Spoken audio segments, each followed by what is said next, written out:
Hi, welcome to Whatever Etc. number 19 for August 21st, 2012. I'm back from a month-long hiatus for summer vacation and still haven't finished getting the office moved. Hopefully that'll be done in the next week or two. We'll be in our new digs. I'd been talking before I left for my vacation for about the 5 limit situations or the boundary situations, the genuine conditions of existence, chance, struggle, suffering, guilt, and death. I'd already dealt with chance and death and was going to continue along in this vein. Today I wanted to start off by talking about the boundary situation of struggle yeah, I think struggle is the best way to go. We live in a society that has so drowned itself in the rhetoric of war that it's become nearly impossible for us to actually envision struggle as anything other than combat. The word competition actually means to strive together, not contrapetition, which would be to strive against, but to strive together. It's very interesting that in a time when so many adults are talking about the fact that kids are not taught how to compete, often what they really are meaning by this is that kids are not being taught how to combat. Combat means to battle with, to do battle with, right? So I find this very interesting because in a sense all struggle, of which there are many different kinds, has been so reduced to this notion of war that we do not realize that in our attempts to struggle for equality, to struggle for freedom, to struggle for life, that we're not necessarily fighting a war. Actually, an interesting issue here would be Thomas Hobbes, who's famous for being almost a misanthropist.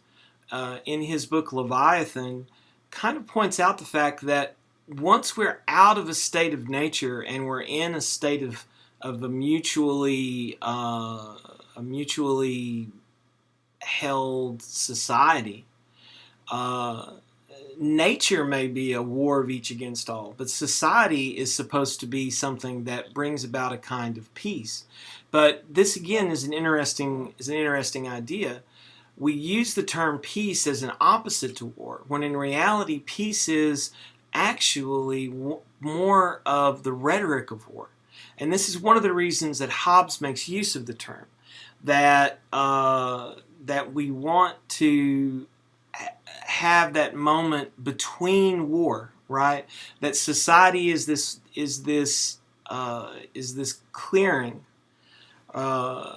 around which we fortify it with contracts and agreements in order to not be subject to the state of war, which is the state of nature.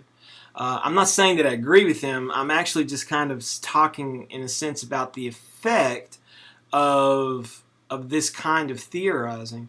So once you take war and you say all struggle is war, and the struggle for life is a war of existence, and then you say, well, the opposite of war is peace, rather than peace is a subset of war.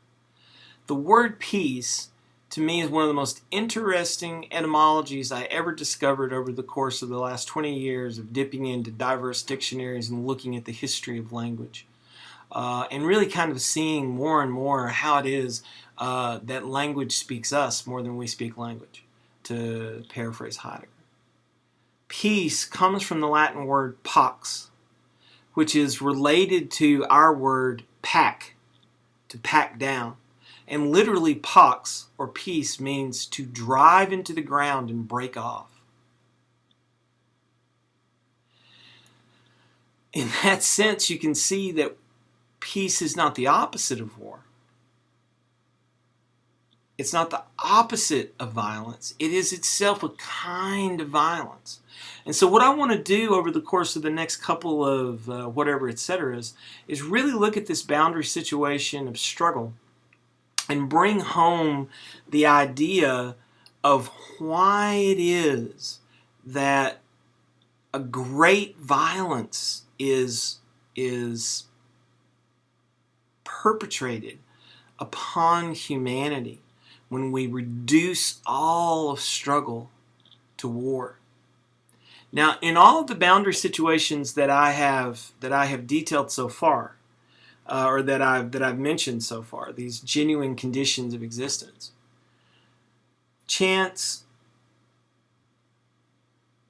death, and pain are not necessarily created by us. They're a part of our conditions that we find ourselves thrown into.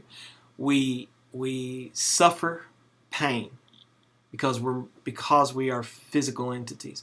We die because we are mortal entities. We suffer through chance because we don't have control of the universe. We don't have control of the cosmos. There's lots of stuff going on that just happens. But the two forms of boundary situations that we can contemplate that do arise out of our own decisive action are struggle and guilt. So in thinking about how struggle is reduced to war, that's a hell of a decision for us to make. It's something we find ourselves socioculturally thrown into, but it's we who decide to continue to think in these terms. It's we who decide to continue to believe that all struggle is war.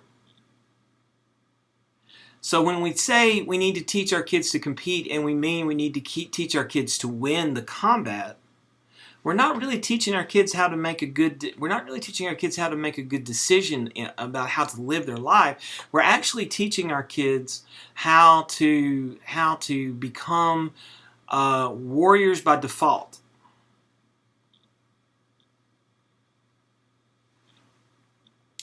And then it becomes a part of what is the game, what is the rules of war, because there are rules in war. It's not just chaos. And part of the rule of our war is who's got the most is winning. Who's got the most prestige, who's got the most respect, who's got the most fame, who's got the most money. Certainly who's got the most money, it's easy to figure out who's winning that combat. And life becomes a war of attrition. And this is what we want to teach our kids. Now, you can go two different directions. One direction that we've gone is you can either go struggle is all-out war.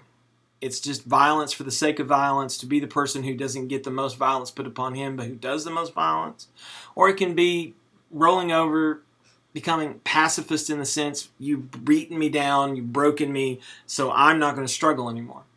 But what we want to do over the course of the next few episodes of Whatever, etc., looking at this boundary situation of struggle, this genuine condition of existence of struggle that comes about through the decisions and the choices that we make. What we want to do is to sort of think about how to detach ourselves, to let go of violence, to let go of the notion that all struggle is war, and to achieve to a position not of giving in, right, of taking on the notion, yes, all struggle is war and I'm no good at it, so I just give up, right, the opposite extreme, but to find that mean where engagement means not all-out violence or all-out surrender, but struggling with nature, struggling with each other, struggling with yourself to be stronger, but not necessarily to benefit too much from some kind of a violence. So kind of laying out what I want to talk about over the next few whatever etceteras here, I'm going to let you go.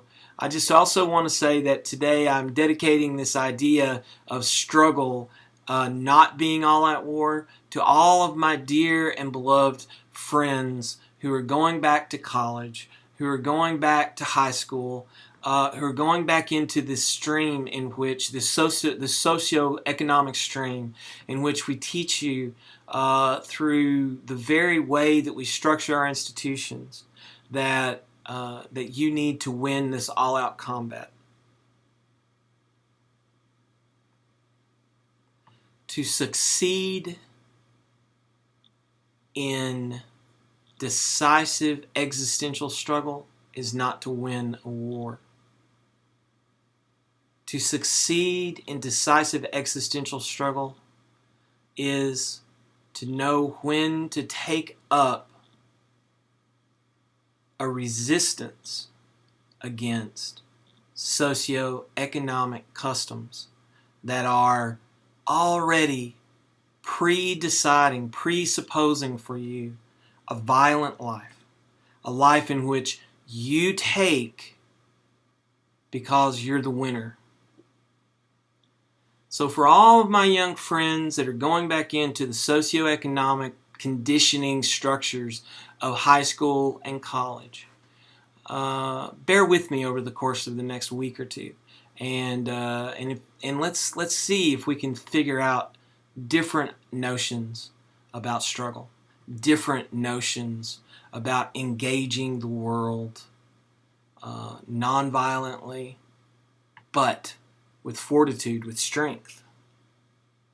Tranquilitas et bonum, peace and goodness be with you, and hopefully I'll be back with you in the next 2 days. Goodbye.